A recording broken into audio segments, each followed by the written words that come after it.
여러분 안녕하십니까. 누리피디입니다. 목소리가 아직은 완전히 안 돌아왔습니다만 그래도 조금 나아졌습니다. 여러분 덕입니다. 감사합니다.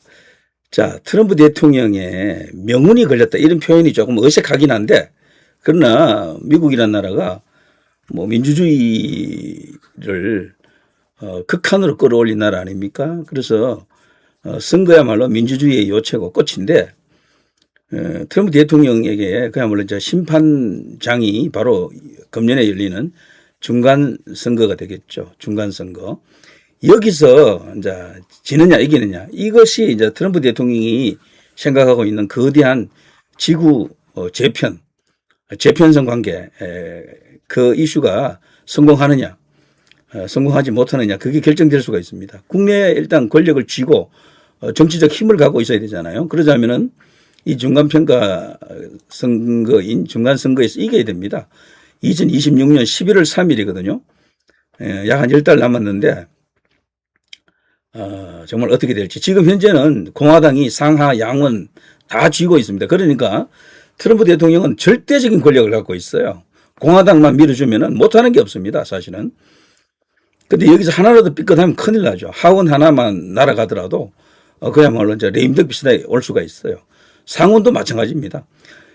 이제 이 선거 2028년에도 또 있습니다. 이때는 뭐 이제 임기 말이니까 뭐 크게 의미가 없다고 생각하는데, 금년이 이 선거죠. 이거 하나에서 이기고 트럼프 대통령이 구상하고 있는 빅픽처를 완성해야 될 텐데요.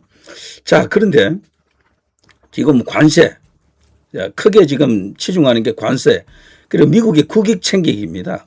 그린란드, 베네수엘라, 이란 이런 거는 다 중국을 견제하는 이슈도 있지만 미국의 국익을 챙기는 것도 있거든요. 여러 가지 어떤 1타, 2피, 3피 그런 효과가 있겠죠.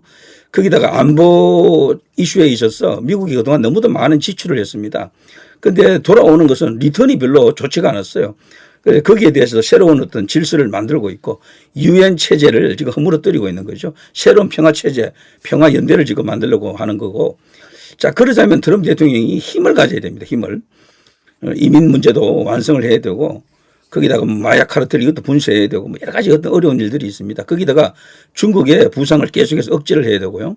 친중 국가들을 솎아내야 됩니다. 그 과정에서 어느 하나라도 실패하면 안 되겠죠. 그걸 해내자면 결국에는 선거에서 이기는 수밖에 없습니다. 상하 양원 다 이겨야 돼요. 그런데 지금까지 재보궐선거를 여러 번 해봤잖아요. 벌써 몇 번. 계속 지고 있어요, 공화당이. 그래서 조금 조지면 좋지 않은데, 그러나 트럼프 대통령에게는 역전 한 방이 있습니다. 역전 한 방이. 그게 바로 이제 결국에는 부정선거 이야기를 하지 않을 수가 없는 건데요. 최근에 나와 있는 뉴스를 보게 되면은 2020년 대선은 자기가 이겼다라고 벌써 여러 번 골백 번 이야기했습니다. 그런데도 놀랍게도 미국에서 그게 지금 제대로 수사가 잘 안 되고 있었어. 수사도 수사지만 여론화가 안 돼요. 거기 가보면은. 언론도 별로 시큰둥한 반응. 의회도 거의 무반응에 가깝습니다. 심지어는 공화당 의원들도 트럼프가 다른 건 몰라도 부정선거 이야기하면은 못 들은 척하고 거기에 돌려버린다니까요. 그러나 이번은 다릅니다. 이번은. 트럼프 대통령이 여기에 올인하는 것 같습니다. 특히 이번에 그 조지아주 거기가 지금 하나의 진원지처럼 되어 있는데, 그리고 거기는 증거 잡기가 좀 쉽습니다. 다른 데보다도. 그게 지금 수사 들어가고 있잖아요. 압수수색도 했고 많은 증거를 확보했을 것으로 봅니다. 그런데 거기 FBI 요원들이 들어가서 압수수색을 했는데, 그런데 이례적으로 대통령이 그 FBI 요원하고 전화 통화를 합니다. 털시 게버더 정보장이 직접 전화 연결을 해 주죠. 물론 지시한 건 아닙니다. 그건 대통령이 지시할 수 없는 거예요. 그냥 덕담을 던졌다 하더라고요. 격려, 고생 많다. 참 수고하시라, 이런 식으로 덕담을 던졌다 그래요. 그것도 심상치가 않고요. 이거는 트럼프 대통령의 관심과 의지를 보여주는 것이다라고 볼 수 있겠죠. 자, 2020년 대선 재조사 트럼프 수사팀 요원과 직접 소통 논란. 당연히 지금 민주당은 난리칩니다. 이것 때문에. 그리고 지금 주요한 언론들이 대체로 민주당 성향이에요. 뉴욕타임스, 워싱턴 포스트 등등 했어요. 그리고 메이저 이제 이 방송사들 폭스뉴스 빼고 대부분 또 그렇게 되어 있습니다. 자, 그러나 마이웨이, 너들은 떠들어도 기차는 간다 이겁니다. 자, 트럼프 최근 부정선거 의혹, 조지아주 선관위 압수수색했다. 이거 이미 여러 번 이야기했고요. 여러분도 잘 알고 계시고요. 이것도 전격적인 작전, 군사 작전처럼 막 하고 있는 거죠.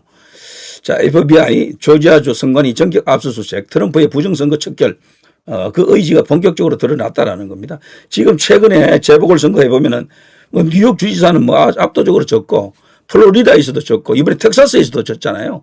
뉴욕에서는 진 거는 이해가 가. 그런데 플로리다 이번 말고 지난번 재보궐 할 때 플로리다도 졌잖아요. 이번 텍사스는 사실 미국에서 공화당의 최대 투파지 텍사스입니다. 민주당의 최대 투파지는 캘리포니아라 그러면은 공화당의 최대 투파지는 텍사스인데, 텍사스에서 그 주 상원 의원 공화당이 졌고, 그리고 또 연방 하원 의원도 공화당이 졌습니다. 그래서 지금 상당히 비상이 걸렸다 그래요, 공화당이. 자, 그런 것을 트럼프 대통령이 왜 모르겠습니까?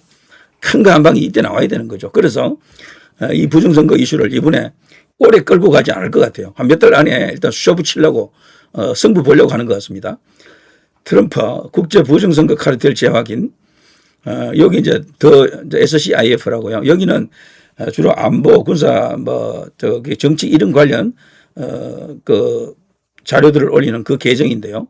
트럼프 대통령이 여기를 굉장히 이제 신뢰합니다. 그래서 자신의 SNS에다가 자주 공유를 하죠. 여기서 부정선거에 대한 의혹을 이렇게 제기하면 트럼프 대통령이 그걸 받아가지고 자신의 SNS에 올려주고 이러는데요. 자, 그런 이야기들, 그리고 최근에 다보스 포럼에서도 연설하는 도중에 갑자기 부정선거 이야기를 하잖아요. 바이든은 가짜다고 이야기하면서 내가 이걸 그냥 두지 않겠다. 철저하게 그 뿌리를 파헤치겠다라고 이야기하지 않았습니까? 너무도 이례적인 선전포고죠. 이번만큼은 부정선거를 오래 끌지 않는다. 반드시 이제 들춰낸다라는 거죠. 그래서 이런 이야기들이 그동안 많이 언급이 됐습니다. 저도 이 방송을 벌써 한 2번 했기 때문에 이 정도 하고요. 진짜 중요한 것은 이거겠죠. 자, 부재자 투표가 뭡니까? 달리 보면요, 이게 우편 투표거든.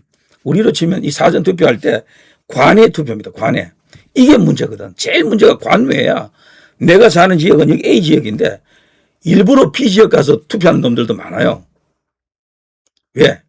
그걸 이용하는 거라니까. 그러게 되면 우체국으로 가가지고 우편 배달부들이 그걸 원래 자기가 있던 A 선거구로 보내야 되거든. 이게 우편 투표, 부재자 투표처럼 돼 있죠. 비슷하지 사실은.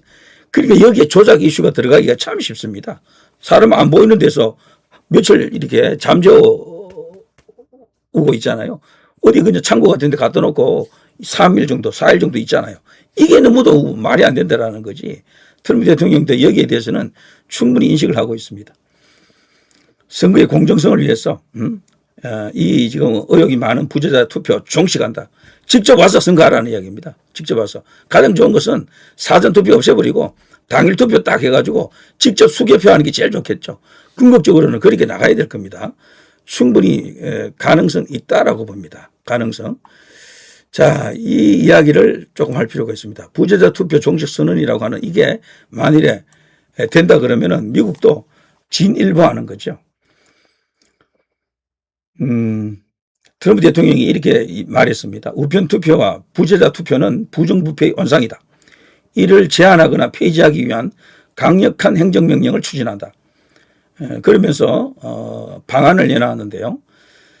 사전투표 및 우편투표를 폐지하고 선거 당일 현장 투표만을 원칙으로 한다는 것이죠. 와, 이거 이제 박수 쳐야 됩니다. 한국도 지금 이렇게 하면은 이 부정선거 의혹이 상당 부분 이렇게 사라질 수가 있는데요. 그리고 해킹 및 조작 가능성을 이유로 전자투표기 대신 수동검표, 핸드카운팅을 하자라고 강력히 요구하고 있습니다. 수개표죠, 수개표. 또 주는 연방의 대리인일 뿐이다 라는 논리를 내세워서 연방정부 차원의 단일화된 선거 지침을 이제 강요하고 있습니다. 강요라기보다는 이것을 그냥 압박하고 있는 거죠. 자, 이것 때문에 민주당은 결사적으로 반대합니다.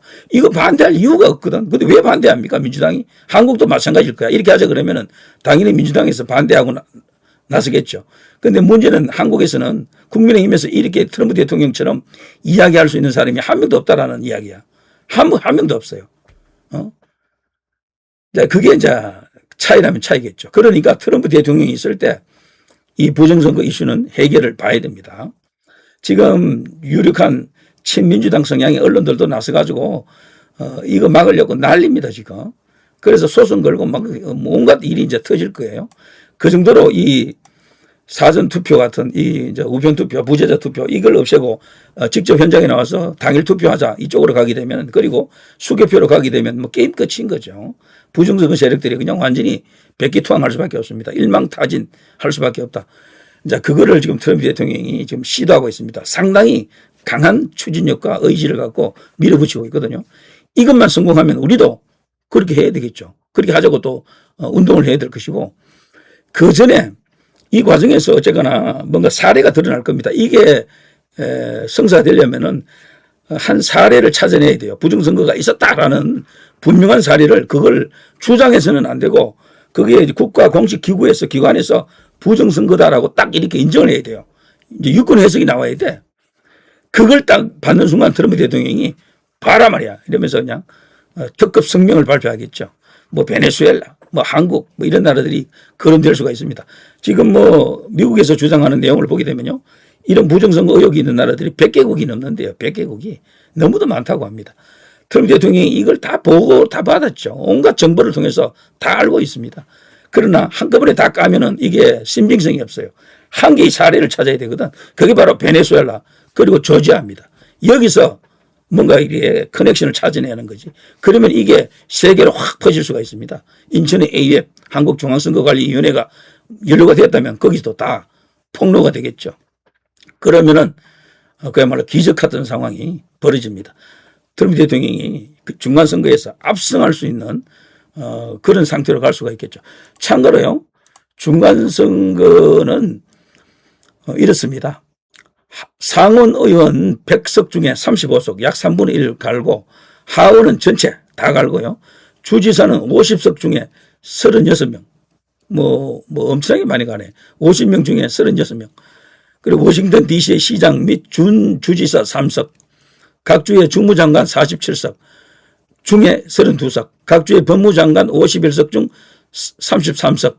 뭐 거의 뭐 압도적인 정권 교체입니다. 대통령만 그대로 있다 뿐이지 완전히 싹 이렇게 정치 세력을 바꿀 수도 있는 그런 거대한 선거가 중간선거입니다. 그거 앞두고 트럼프 대통령이 이대로 그냥 갈 사람이 아니에요.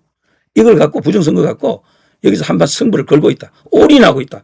배팅할 때 올인 배팅을 하고 있다. 이런 생각이 들죠. 자, 이것이 이 바람이 한국으로까지 올 수 있게끔 뭐 그런 뭐 희망도 하지만 관계자들이 노력도 하는 것 같습니다. 저는 전망이 좋다고 봅니다. 자, 누리 PD 김준희였습니다.